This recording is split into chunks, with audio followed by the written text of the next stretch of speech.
Alors, s'il vous plaît. Alors, s'il vous plaît. Alors, la Commission reprend ses travaux. Je vous rappelle que la Commission réunit afin de procéder à les consultations particulières à dossiers publics sur les conditions de vie des adultes hébergés en centre d'hébergement et de soins de longue durée. Alors, maintenant, on souhaite la bienvenue au premier groupe cet après-midi, l'Association québécoise des retraités des secteurs publics et parapublics. Alors, bienvenue. Pour les fins d'enregistrement, on a besoin de vos noms, vos titres. Vous avez 10 minutes pour faire votre présentation. Suivez un échange avec les membres de la Commission. Alors, le micro, c'est à vous. Merci. Merci, Monsieur le Président. Mon nom est Lynne Parent. Je suis présidente de l'AQRP, l'Association québécoise des retraités du secteur public et parapublic, qui compte près de 29 000 membres. Je suis aujourd'hui accompagnée de M. Normand Bérubé, mon premier vice-président, M. Gilbert Vachon, qui vous parlera sous peu, et M. Mathieu Santerre, DG par intérim à l'AQRP. Avant de passer la parole à M. Vachon, je vous demande de l'écouter. Il va nous présenter son vécu avec les CHSLD, un CHSLD entre autres. Nous espérons que vous allez vous souvenir de ce qu'il va vous raconter. M. Vachon collabore avec nous depuis maintenant 1 an et il nous a rejoints via le service d'aide téléphonique à l'AQRP. Je laisse la parole à M. Vachon. Merci, Lynne. Bonjour, mon nom est Gilbert Vachon. J'ai fait 4000 km pour venir vous parler du décès de ma mère qui s'est produit suite à son passage au CHSLD de Saint-Eustache. Je vous présente ma mère, Mme Gilberte Lemieux Vachon. Ma mère a été admise au CHSLD en mars 2010 pour décéder le 1er avril 2011. Elle se plaignait de mal au bas du dos régulièrement et tout ce que l'on constate, c'est des augmentations de médication puis un petit coussin ici et là. Son cas s'est mis à dépérir après quelques mois suite à son admission. On constate dans le dossier que des rougeurs dans le bas du dos font leur apparition en octobre 2010. Il y a des apparences de plaies de lit. C'est la responsabilité de l'infirmière d'aviser le médecin quand une personne est mal en point. L'infirmière, Diane Montembeault, a proposé à ma sœur que l'on transfère maman aux soins palliatifs vers le 8 mars 2011, car elle était trop souffrante. Sans dit long, il savait quelque chose, mais elle nous le cachait, puis il le cachait même au médecin. Vers la même période, mon frère a demandé à l'infirmière que maman soit vue par le médecin, car son cas empirait rapidement. Mais ils n'ont pas passé le message. Par crainte, peut-être. La semaine suivante, avec insistance, il a demandé au médecin, il a demandé encore à l'infirmière que le médecin voie ma mère pour qu'il nous fasse un rapport, ce que le médecin Alain Roy a fait. Suite à ce qu'il a vu, il a de son propre chef décidé de sortir notre mère pour se faire traiter à l'hôpital de Saint-Eustache, car il a constaté des plaies surinfectées et avait des odeurs nauséabondes. Nous, la famille, étions tenus dans l'ignorance. Pendant ce temps-là, notre mère mourait à petit feu en coulissant. Si je peux me permettre, voilà ma mère de son arrière, son dos arrière. Suite à une réunion avec les médecins et infirmières de l'hôpital Saint-Eustache, nous avons dû nous résoudre qu'il n'y avait plus rien à faire car l'infection était trop avancée. À ce moment-là, une autre bataille a été enclenchée pour que maman soit admise dans une maison de fin de vie, au moins une chambre privée, pour un minimum de dignité. Quand je sortais maman pour prendre une marche sur le chantier derrière l'église à Saint-Eustache, à quelques reprises, elle m'a demandé « Laisse donc la chaise rouler vers la rivière. » Pour arrêter ses souffrances, c'est pour dire à quel point elle avait du mal. Et connaissant ma mère, elle n'a jamais plaint à rien dans sa vie. Combien d'autres personnes veulent mettre fin à leur souffrance ou à leur vie encore? J'ai personnellement décidé de faire une plainte au criminel, au sergent détective Geneviève Chevrier de la police de Saint-Eustache. Je lui ai proposé de déposer tous les dossiers et enregistrements. Et suite à cela, après quelques semaines et plusieurs coups de fil d'insistance de ma part pour connaître l'évolution du dossier, la police a transféré le dossier au procureur de la Couronne du district de Saint-Jérôme, maître Omer Carrier, pour qu'il étudie le dossier. Il a conclu qu'il n'y avait aucun motif pour une plainte au criminel. J'ai fait une demande de révision et maître Vincent Martin-Beau, un autre procureur, de la même boîte, que maître Carrier a pris le dossier et a penché dans la même direction de ce dernier. Comment c'est possible, ça?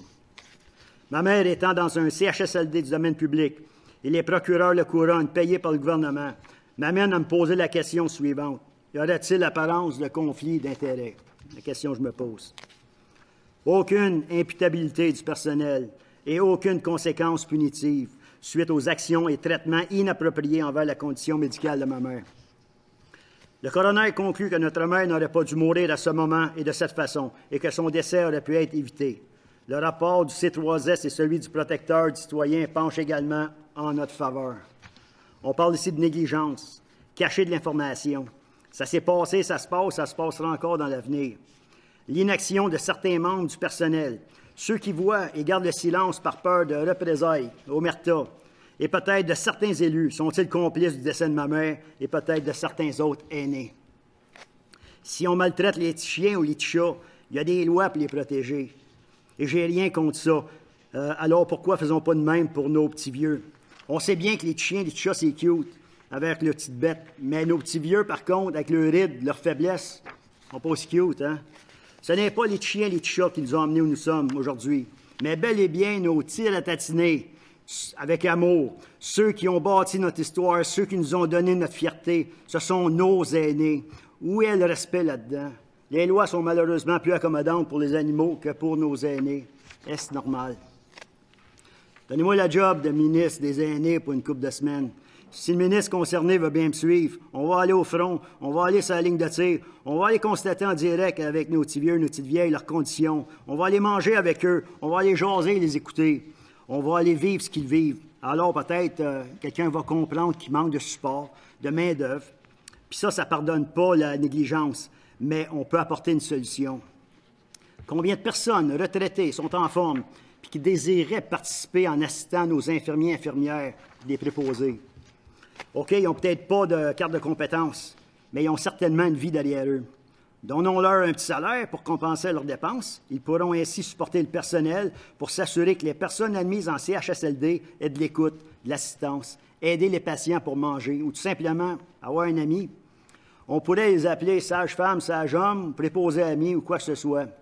Est-ce que les syndicats vont être d'accord? Posons-leur la question. Mais ici, on parle de vie humaine. Mettons nos énergies et notre argent aux bonnes places. Il y a sûrement encore des aînés qui souffrent en silence.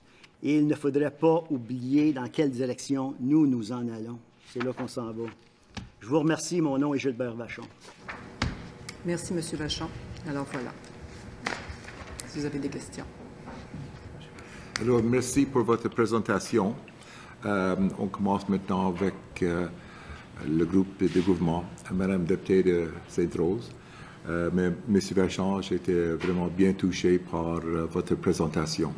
Vraiment bien touché. Et j'ai moi-même une mère de 96 ans, alors qui vit dans son appartement, seule avec des aidants. Alors, je suis vraiment sensible à vos paroles. Vous m'avez touché beaucoup. C'est Rose. Merci, Monsieur le Président. Bonjour, Madame, Messieurs. Monsieur Vachon, vous venez de livrer un témoignage absolument bouleversant. Je pense que tout le monde ici, dans cette salle, et ceux qui nous écoutent, peuvent facilement, en se mettant ne serait-ce que quelques minutes à votre place, comprendre l'ampleur des sentiments qui vous animent. Je veux vous dire toute la compassion que j'ai. Je veux vous dire à quel point je trouve que cette situation-là, elle est totalement inacceptable, ce que vous avez vécu.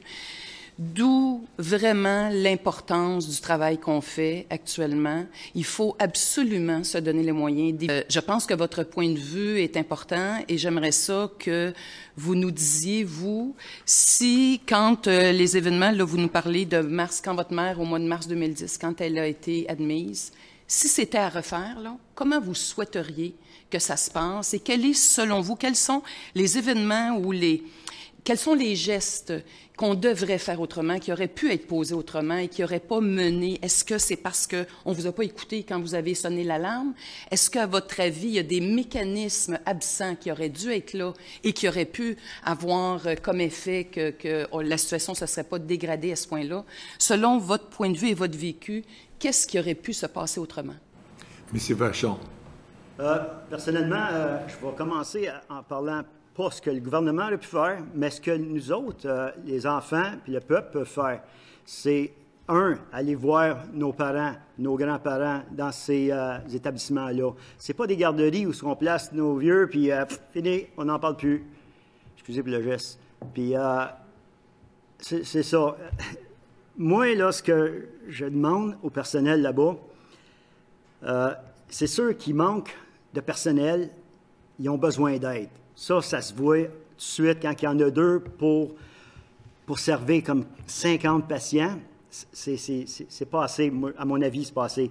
Mais les préposés qui vont vérifier les couches ou donner les bains ou laver, ce qu'ils voient, pourquoi qu'ils ne le rapportent pas? Au lieu d'étouffer ça. Si ça aurait été rapporté immédiatement au médecin, c'est pas juste un mal de dos qu'on augmente la médication, mais il y a une plaie qui s'installe. Est-ce qu'il y a quelque chose d'autre à faire? J'ai demandé des matelas. Il y a des matelas spéciaux. Puis les réponses qu'on m'a données, après la mort de maman, ça, c'est les réponses que j'ai eues, c'est oui, mais on n'a pas suffisamment. Mais si on aurait passé une location, on aurait pu l'avoir rapidement. Mais pourquoi on ne l'a pas fait? Vous savez, vous avez vos réponses. Je ne sais pas quoi amener, mais c'est la communication. Ça, c'est une autre chose quand on a eu notre post-meeting avec le personnel, le médecin, post-décès de ma mère. Il y avait plein de solutions, puis il nous disait, on manque de communication. Les plaies, ils ont pris jusqu'à 11 jours pour aller voir, constater les plaies, les évaluer. Il dit, normalement, on fait ça aux 16 jours. Mais c'est un trou qu'elle a, là. Puis on a une amie de la région de ce que je viens. Elle a 30 années d'expérience comme infirmière. Puis quand elle a vu le trou, elle a dit, ça, c'est une plaie de 6 mois. Puis si on monte au mois d'octobre, quand la plaie a commencé, ça ressemble pas mal à ça. Mais il n'y a pas eu de signal d'alarme qui a été sonné, là. Il y a une plaie, elle est moins mobile que d'autres. Merci, Madame, Messieurs, d'être présents. Monsieur, je ne répéterai pas tout ce que ma collègue a dit. Je partage ses propos quant au témoignage que vous nous avez fait. Alors, on va aller dans des choses concrètes pour essayer de trouver des solutions. On l'a dit, on est ici pour ça. J'ai senti aussi chez les gens qui nous ont parlé, c'est que c'est des gestionnaires qui ont réussi à imprégner cette volonté-là chez leur personnel de vraiment s'occuper des gens, puis de l'importance d'ajouter de l'humanité dans les soins. Et je pense que là, beaucoup de différences pourraient être identifiées. Alors ça, c'est une chose. Écoutez, c'est sûr qu'on l'a dit, on est dans une optique d'amélioration des choses. On sait qu'il y a des choses qui sont nettement améliorées, mais il y a des belles choses et on souhaite s'inspirer des bons coups pour permettre à d'autres milieux de s'approprier des bons coups aussi. Comment vous verriez qu'on devrait procéder là, pour qu'il y ait justement plus de connaissance de ce qui se passe des incidents dans les CHSLD? Madame Parent. D'accord. Premièrement, lorsque les inspecteurs vont dans les CHSLD, ils ont 10 points à vérifier. Ils ont une formation qui est adéquate, qui est faite sur 10 points, et il y a des points spécifiques à regarder. Tout en comprenant qu'il n'y a pas 2 personnes pareilles, les gens voient ça à leur façon, mais par contre, la suite devrait être là. Il y a un suivi là-dedans, il y a une égalité envers toutes les personnes qui font de l'inspection dans les CHSLD. Moi, on m'avait dit, premièrement, je tiens à dire, on m'avait dit qu'ils ne savaient pas d'avance du tout. Là, j'entends, ils ne savent pas trop d'avance. Ça, je trouve ça un peu surprenant, mais moi, ce qu'on m'a dit, c'est que les CHSLD ne sont vraiment pas au courant du tout qu'il y a un inspecteur qui va se rendre là. Les inspecteurs, il faut qu'ils mangent avec les gens, il faut qu'ils regardent ce qui se passe. Vous me dites, il faudrait regarder vraiment comment les gens voient qu'il n'y a rien pour le processus de plainte.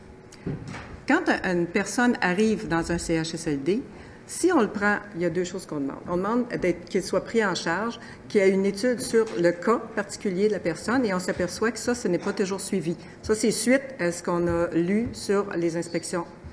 On s'est aperçu aussi qu'il y a des gens qui ne savent pas, s'ils ont une plainte à faire, ne savent pas comment faire. Et vous savez que la peur engendre une espèce d'arrêt.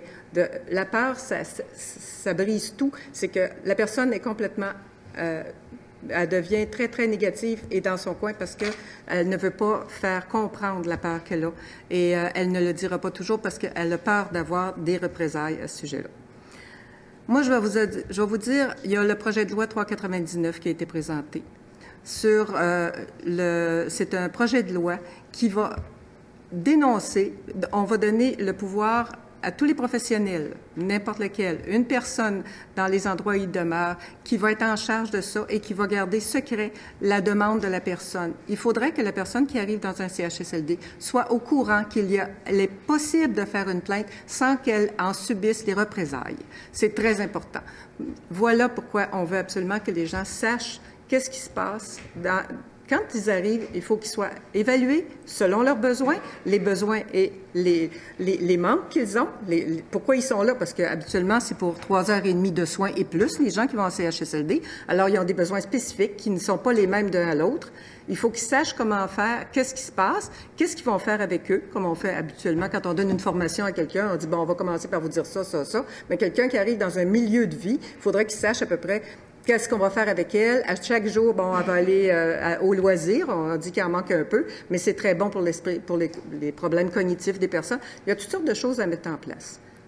Maintenant, il y a le projet de loi 399 auquel je tiens énormément, qui est sur la maltraitance, qui ouvre la porte, qui enlève la peur, qui enlèverait la peur aux gens de pouvoir l'expliquer et le dire à une personne qui serait vraiment très secrète, c'est-à-dire que la personne ne le dirait à personne et on pourrait faire une étude pour voir qu'est-ce qui se passe vraiment. Alors, si un médecin, une infirmière, n'importe qui travaille avec les personnes pouvait aller dire qu'est-ce qui se passe, parfois ça peut arriver. C'est pas, comme je dis, les gens qui travaillent là sont souvent très, très positifs, puis c'est des gens qui veulent faire leur travail puis qui le font très bien.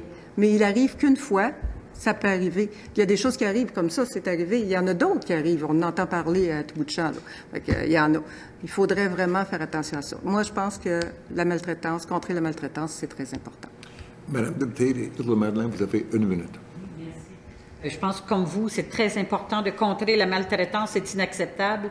Et chaque cas qu'on voit dans les médias, c'est un cas de trop. Oui. Maintenant, je pense que ce qui est important aussi, c'est d'amener les gens qui sont capables de le faire à le dire, eux autres mêmes qui ont subi la maltraitance, ou que, comme M. Vachon disait, c'est aux enfants aussi à voir ce qui se passe, à être présents, à questionner la personne, mais que d'impliquer le personnel et que ce soit obligatoire, je pense qu'il y a des nuances à apporter, mais ça revient vraiment à la personne elle-même. Il faut qu'elle soit capable de le dire, qu'elle soit informée de ses droits et qu'elle puisse le dire et que la famille soit présente. Je pense que c'est la situation idéale sur laquelle on peut compter là, pour contrer la maltraitance et on en convient, c'est inacceptable.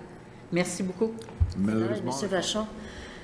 Monsieur Vachon, je suis extrêmement émue comme vous. Vous avez fait 4000 kilomètres pour témoigner de votre amour, partager votre expérience, qui n'est pas particulièrement positive, mais pour venir nous dire à nous, les parlementaires, qu'il faut améliorer les conditions de vie des personnes hébergées dans les centres d'hébergement et de soins de longue durée. J'ai fait une entrevue à la radio, vous êtes passé avant moi aujourd'hui, et j'ose croire que sur les près de 38 000 personnes hébergées dans les 202 centres d'hébergement, il n'y a pas toujours des histoires comme celle que votre maman a vécue. Et je l'espère de tout cœur, parce que vous livrez aujourd'hui un cri du cœur. Ce que j'ai entendu, c'est que la communication est quelque chose de fondamental et qu'on doit communiquer avec les membres des familles. Il ne faut pas avoir peur de signaler quand il y a une difficulté physique qui s'installe aux membres de la famille pour être en mesure d'agir immédiatement. Je pense que c'est ça, là, le cœur de votre témoignage aujourd'hui. Est-ce que je me trompe, M. Vachon? Puis je vais vous remercier d'avoir fait 4000 kilomètres pour être ici aujourd'hui. C'est précieux pour nous. Merci. Regarde, je vous remercie de votre témoignage, là, puis ce que vous venez de dire là, mais c'est pas mal ça. Tu sais, j'ai vécu des émotions en livrant mon message de colère, puis de tristesse. Puis entre les deux habite le cœur, puis c'est lui qui vous a parlé.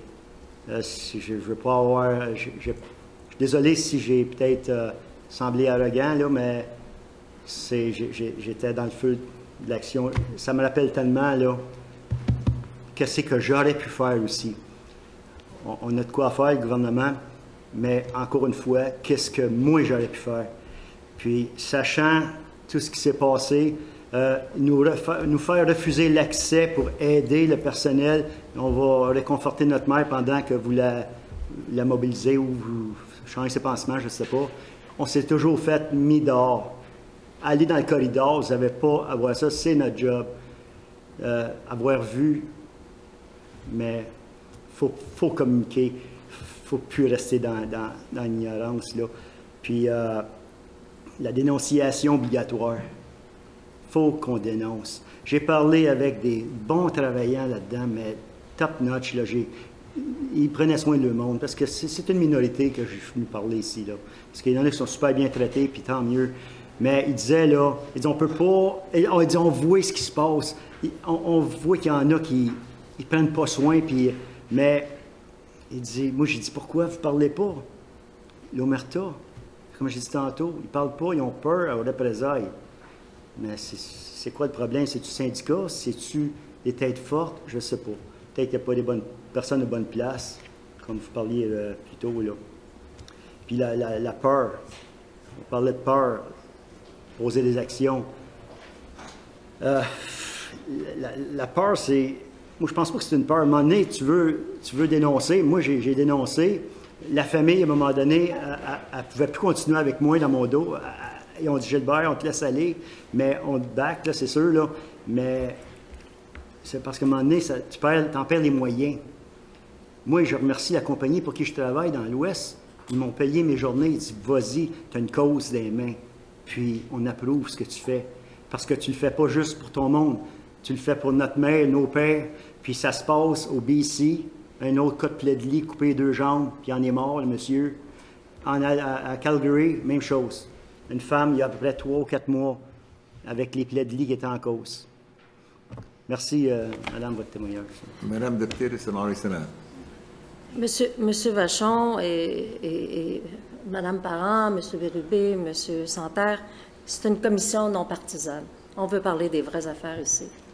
Et puis, c'est pas parce que une partie a déposé quelque chose, l'autre partie a fait quelque chose. Je pense qu'il faut aller au-delà de tout ça.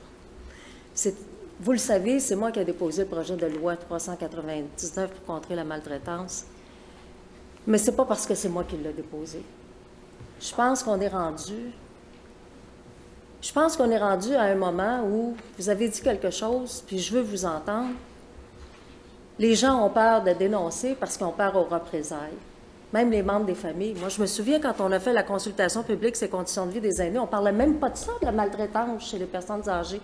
Les personnes venaient me parler dans l'oreille parce qu'il ne fallait pas que le voisin soit au courant. Fait qu'il y a encore beaucoup de cette chape de plomb par rapport à ça. Mais il y a aussi la protection du personnel. Parce que si le personnel n'est pas protégé, le personnel a peur aussi de dénoncer, d'en parler, de le dire. Donc, je pense qu'on va devoir tous ensemble, à un moment donné, faire un travail pour avancer dans cette direction-là. Mais je veux vous entendre là-dessus. Je veux vous entendre aussi, vous faites une recommandation de 2 bains par semaine, puis vous faites une autre recommandation. Moi, je pensais que tous les incidents et les accidents étaient inscrits dans un registre formellement, puis là, vous êtes en train de dire que de temps à autre, là, il y a peut-être des incidents et des accidents qui ne sont pas rapportés. Donc, je veux vous entendre, soit Mme Parent ou M. Santerre, ou allez-y. Santerre. Oui, merci beaucoup. En fait, les 2 aspects là, de signalement et de protection qui sont dans le projet de loi 399, je pense que ça rejoint les propos là, de M. Vachon, ça rejoint une nécessité, je crois, dans le réseau. Pour tenter d'alimenter votre esprit non partisan, on vous invite à considérer le projet de loi 399 de la même façon. Vous savez, il y a aussi d'autres personnes que la QRP qui appuient ce projet de loi, nommément le réseau FADOC, le Conseil de protection des malades, d'autres organisations.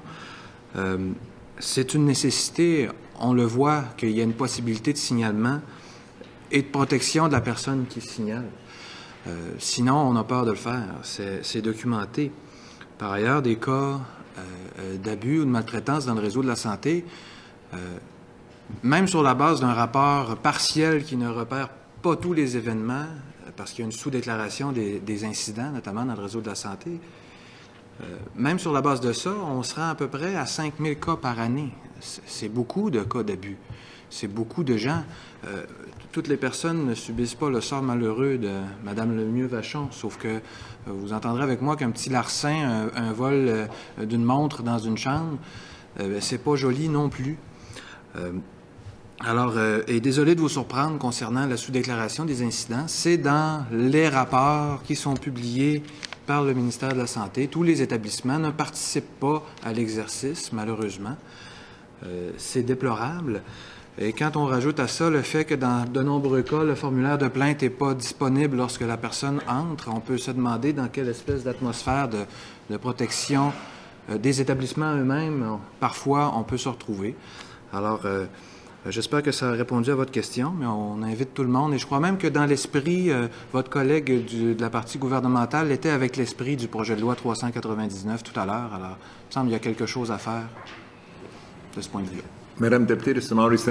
Merci beaucoup de votre présence en commission parlementaire. Monsieur Vachon, merci de votre témoignage. C'est pas facile de s'exprimer devant les parlementaires. Mes collègues ont souligné votre courage. Puis je tiens à vous remercier parce que, à part ceux qui ont œuvré dans le domaine de la santé, peu d'entre nous avons cette connaissance fine du milieu et des enjeux aussi qui touchent les personnes qui sont hébergées en CHSLD.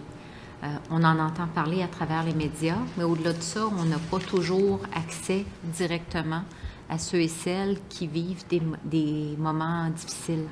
Et puis l'objectif de la commission parlementaire, c'est justement de lever le voile sur ce qui peut se passer et essayer de trouver des solutions. Monsieur Santerre, vous parliez de la question des bains. Je viens de glisser à l'oreille de mon collègue de Jean Talon. J'ai jamais compris pourquoi on en était rendu à réduire les bains.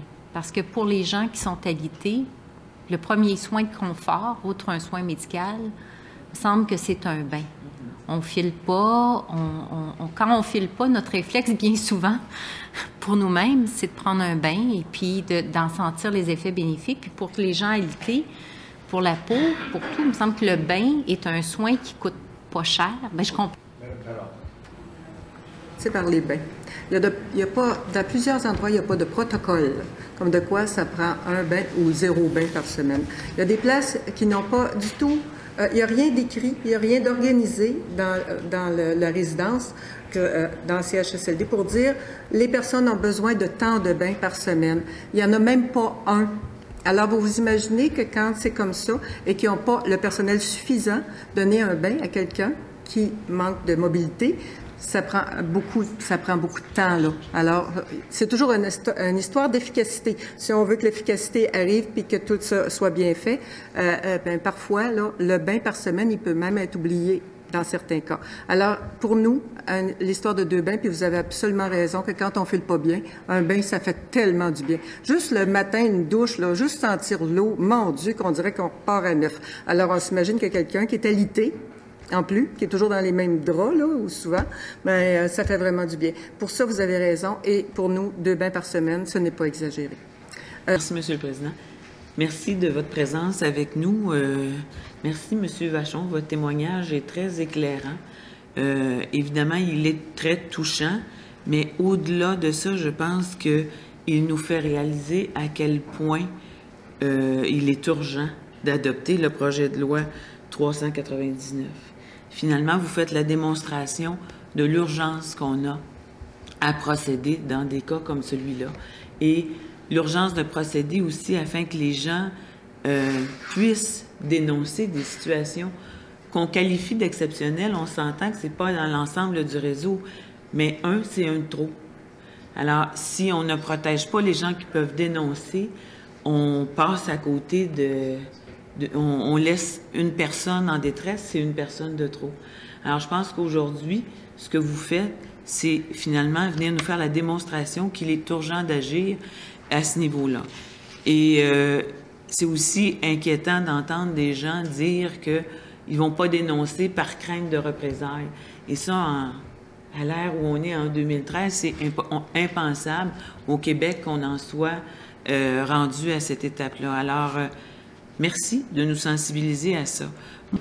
Alors, Mme Parent, M. Santerre, M. Bérubé et certainement M. Vachon, merci d'être ici avec nous, partager votre expérience et votre expertise avec nous. Et je demande les gens de la Confédération des syndicats nationaux de prendre leur place à la table et je suspends pour quelques instants seulement.